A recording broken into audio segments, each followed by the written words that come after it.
നമുക്ക് മധ്യകേരളത്തിൽ നിന്നുള്ള വാർത്തകൾ പങ്കുവയ്ക്കാൻ ചേരുന്നത് സൈഫുന്നീസയാണ്. Hi Saifunnisa, good morning. Good morning Roshni Venkatesh.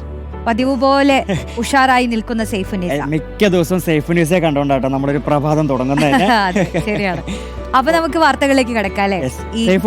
ഈ പറവൂര് ചേന്നമംഗലം കൂട്ടക്കൊലപാതക കേസില് ഈ പ്രതി ഋതുവിനെ ഇന്ന് തെളിവെടുപ്പിന് എത്തിച്ചേക്കും അല്ലെ? ഈ ജനരോഷമൊക്കെ കണക്കിലെടുത്ത് വൻ പോലീസ് സുരക്ഷ ഉണ്ടാവും. കാരണം കഴിഞ്ഞ ദിവസം അതിന്റെ ദൃശ്യങ്ങളൊക്കെ കണ്ടതാണ്. ഈ പ്രതിയുടെ വീട് ആക്രമിക്കുന്നതും അദ്ദേഹത്തെ ആക്രമിക്കാൻ ശ്രമിക്കുന്ന ചില നാട്ടുകാരുടെ ദൃശ്യങ്ങളൊക്കെ പുറത്തു വന്നതാണ്. അപ്പൊ എങ്ങനെയായിരിക്കും തെളിവെടുപ്പ് സൈഫുന്നീസ? ഇപ്പോൾ വടക്കേക്കര പോലീസ് സ്റ്റേഷനിലാണ് ഈ പ്രതി ഋതു ഉള്ളത്. 5 ദിവസത്തെ പോലീസ് കസ്റ്റഡിയാണ് നൽകിയിരിക്കുന്നത്. അപ്പോൾ ഇന്നലെയൊക്കെ വിശദമായ ചോദ്യം ചെയ്യൽ നടത്തിയിരുന്നു. ഇന്ന് രാവിലെയും ചോദ്യം ചെയ്യൽ നടത്തും. അതിനുശേഷം ഉച്ചയ്ക്ക് ശേഷമാകും തെളിവെടുപ്പ് എന്നാണ് നമ്മളോട് പോലീസ് പറയുന്നത്. പക്ഷേ ഇത് പൂർണ്ണമായി വിശ്വാസത്തിലെടുക്കാൻ കഴിയില്ല. കാരണം ജനരോഷം കണക്കിലെടുത്ത് വളരെ രഹസ്യമായി, അതീവ രഹസ്യമായി വന്ന് തെളിവെടുപ്പ് നടത്തി പോകാനാണ് പോലീസ് ആലോചിക്കുന്നത്. എങ്കിൽ പോലും അവിടെ വലിയ രീതിയിലുള്ള സുരക്ഷാ വിന്യാസങ്ങൾ ഉണ്ടാകും. പക്ഷെ എപ്പോഴാകും തെളിവെടുപ്പ് എന്ന് പറയുന്നില്ല. കാരണം 5 ദിവസമേ ഉള്ളൂ. ഇന്നലെ ഒരു ദിവസം ഇപ്പോൾ കഴിഞ്ഞിരിക്കുന്നു. ഇനി 2ാമത്തെ ദിവസവും 3ാമത്തെ ദിവസം, അത് ഇന്നോ നാളെയോ തെളിവെടുപ്പ് ഉണ്ടാകാനുള്ള സാധ്യതയാണുള്ളത്. പക്ഷേ ഇന്ന് ഉച്ചയ്ക്ക് ശേഷം തെളിവെടുപ്പ് ഉണ്ടായേക്കും എന്ന് പോലീസ് പറയുന്നുണ്ട്. അതുകൊണ്ട് തന്നെ നമ്മൾ കരുതിയിരിക്കണം. വലിയ രീതിയിലുള്ള ജനരോഷം ഉണ്ടാകാൻ സാധ്യതയുണ്ട്. കഴിഞ്ഞ ദിവസം ഈ ഋതുവിൻ്റെ വീട് തല്ലി തകർക്കുന്ന രീതിയിലേക്കൊക്കെ നാട്ടുകാർ എത്തിയിരുന്നു. കാരണം അവിടെ താമസിച്ചിരുന്ന വളരെ അയൽപ്പക്കത്തുള്ളവരോടൊക്കെ വളരെ നല്ല അടുപ്പമുള്ള ആളുകളായിരുന്നു ഈ വേണുവും ഉഷയും വിനിഷയും ഒക്കെ. അപ്പോൾ ഈ അപകടം ഉണ്ടാകുന്നതിന് മണിക്കൂറുകൾ മുമ്പ് പോലും ഇവരെ കണ്ട് വർത്താനം പറഞ്ഞ നാട്ടുകാരാണ് അവിടെ ഉള്ളത്. ആ കുട്ടികളുമായി വളരെ അടുപ്പമുള്ള നാട്ടുകാരാണ്. അപ്പോൾ പെട്ടെന്ന് ഈ കുട്ടികൾ അനാഥരാകുന്നു. ഈ ജിതിൻ ഗുരുതരമായി വെന്റിലേറ്ററിൽ തുടരുന്നു.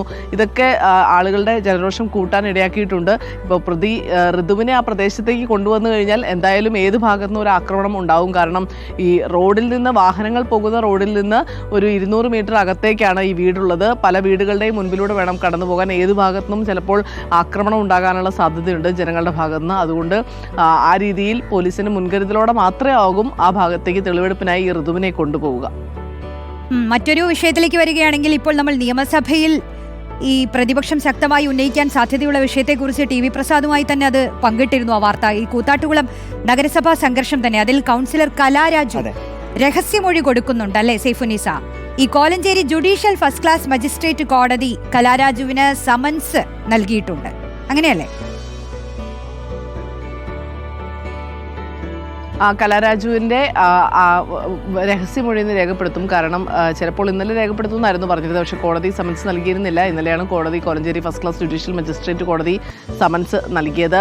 വളരെ സംഘർഷങ്ങൾക്കൊക്കെ ഇടയാക്കിയ ഒരു അവിശ്വാസ പ്രമേയത്തിന് ചർച്ചയ്ക്കെടുക്കാനിരുന്നപ്പോഴാണ് കലാരാജു അവിടെ വന്നിറങ്ങുകയും UDF കൗൺസിലർമാർക്കൊപ്പം വന്നിറങ്ങിയ കലാരാജുവിനെ വാഹനത്തിൽ പിടിച്ചു കയറ്റി ഏരിയ കമ്മിറ്റി ഓഫീസിലേക്ക് CPM പ്രവർത്തകർ കൊണ്ടുപോയതെന്നുമൊക്കെയാണ് ആരോപണം. അതിൽ CPMവും ആരോപണം ഉന്നയിക്കുന്നുണ്ട്.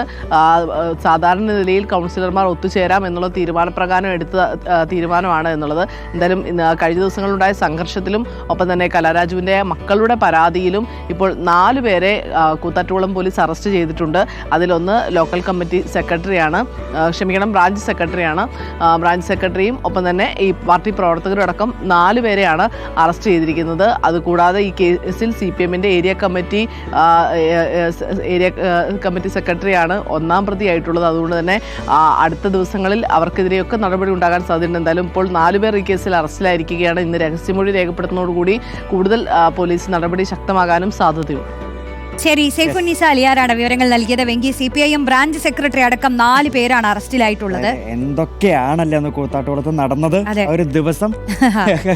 എന്തായാലും അവരുടെ വെളിപ്പെടുത്തലുകളൊക്കെ നേതൃത്വത്തെ വെട്ടിലാക്കി എന്നുള്ളതിൽ ഒരു സംശയവുമില്ല. അതിനെങ്ങനെ പ്രതിരോധിക്കുമെന്നുള്ളത് വരും ദിവസങ്ങളിൽ കാണാം. അതിന് പാർട്ടിയും ഒക്കെ തയ്യാറാണോ എന്നുള്ളതും അറിയേണ്ടതുണ്ട് നമുക്ക്.